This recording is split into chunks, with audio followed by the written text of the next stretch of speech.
அன்பின் தேவஜனமே, இந்த நாளிலும் ஆதியாகமம் 33ஆம் அதிகாரம் அதனுடைய 11ஆம் வசனம் முதற்கொண்டு அந்த அதிகாரம் முடிய நாம் இன்றைய தியானத்திற்காக எடுத்துக்கொள்ளலாம். தேவன் எனக்கு அனுக்கிரகம் செய்திருக்கிறார், வேண்டியதெல்லாம் எனக்கு உண்டு, ஆகையால் உமக்கு கொண்டு வரப்பட்ட என் காணிக்கையை ஏற்றுக்கொள்ளும் என்று சொல்லி அவனை வரிந்து கேட்டுக்கொண்டதால், யாக்கோபு வருந்தி கேட்டதனால ஏசா அதை ஏற்றுக்கொள்கிறார்.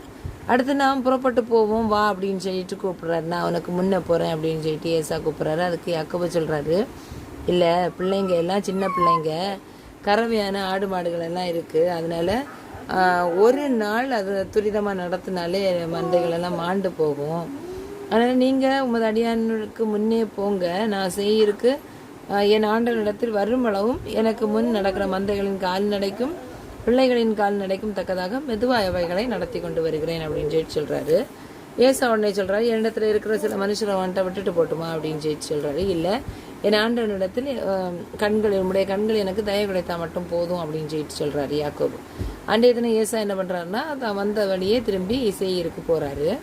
யாக்கோபு என்ன பண்ணுறாரு அப்படின்னா, சுக்கோத்துக்கு பிரயாணம் பண்ணி, அது ஏன் சுக்கோத்துன்னு பேர் வந்து அப்படின்னா, அங்கே ஒரு வீடு கட்டுறாரு. வீடு கட்டி மிருக ஜீவன்களுக்கு கொட்டாரங்களையும் போட்டு அதனால போட்டு அந்த இடத்துல இருந்ததுனால தான் அந்த இடத்துக்கு சுக்கோத்துன்னு பேரிடுறாரு. யாக்கோபு 16ஆம் இருந்து வந்த பின்பு கானான் தேசத்தில் இருக்கிற சாலேம் என்னும் சேகமுடைய பட்டணத்துக்கு அருகே சென்று பட்டணத்துக்கு எதிரே கூடாரம் போட்டார். கூடாரம் போட்டு அங்கே தான் வசிக்கிறாரு. தன் கூடாரம் போட்ட வெளியின் நிலத்தை சீகேமின் தகப்பனாகிய எமோரின் புத்திரர் கையிலே 100 வெள்ளி காசுக்கு வாங்குறாரு.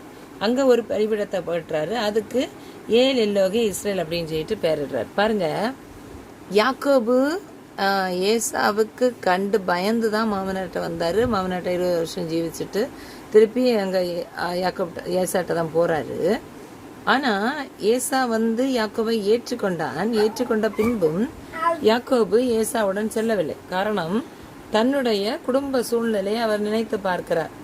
பிள்ளைகள் சின்ன பிள்ளைகள் என்பதாகவும், அவருடைய மந்தைகளிலே ஆடு மாடுகள் கறவையான ஆடு மாடுகள் இருக்கின்றதால் நாம் துரிதமாக செல்லக்கூடாது, சொல்ல முடியாது என்பதை சிந்தித்து அந்த இடத்திலே அவர் கூடாரம் போட்டு எல்லாவற்றுக்கும் ஒரு வாசம் பண்ணுவதற்கு ஏற்ற விதத்திலே ஒரு வாய்ப்பை அமைத்திருக்கிறார். ஆகவே அவர் வந்து, நான் பொறுமையாக வாரேன், நீங்கள் போய் சேருங்க, நான் வந்து சேர்றது வரைக்கும் நான் எல்லா பிள்ளைங்களையும் ஆடு மாடுகளையும் அழகாக கூட்டிகிட்டு வந்துடுறேன் அப்படின்னு சொல்லிச்சு யாக்கோபு அனுப்பி வைக்கிறார். அப்போது இதுலேருந்து நம்ம என்ன புரிஞ்சுக்கணும் அப்படின்னா, எந்த ஒரு சூழ்நிலையில் இருந்தாலும், ஒருவேளை பிரச்சனைகள் மத்தியிலே பிரிந்தவங்க ஒன்றா சேர்ந்தாலும் அதுக்கடுத்து அவங்க சொல்கிற கேட்க நம்ம குடும்பத்தோட சிச்சுவேஷன் எப்படி இருக்கோ அதை உணர்ந்து அதுக்கு தகுந்த விதத்தில் தான் நம்ம முடிவெடுக்கணும்.